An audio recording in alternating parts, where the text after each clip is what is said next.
Good evening, YouTube. This is Bob Plackner reporting to you from my comfy abode right here in Chicago, Illinois. Right here in front of me is my African gray parrot, Virgie. She only has one leg.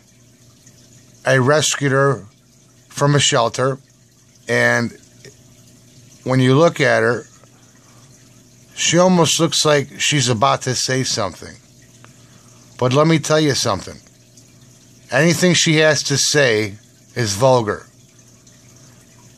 Her vocabulary is very extensive, I'll have you know, but in the wrong way. She tells me to go fuck myself. She tells me to get out of here. She says, "Get me water, bitch." Shit like that.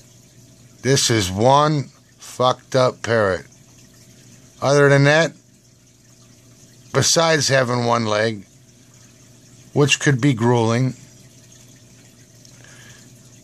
I would love to hear her explain her hardships on one leg for 100 years. Imagine that. It looks like she's getting upset, but secretly, she's not swayed by any means. She's a cool motherfucker. So this is Bob Plackner signing out. And as always, have a good night.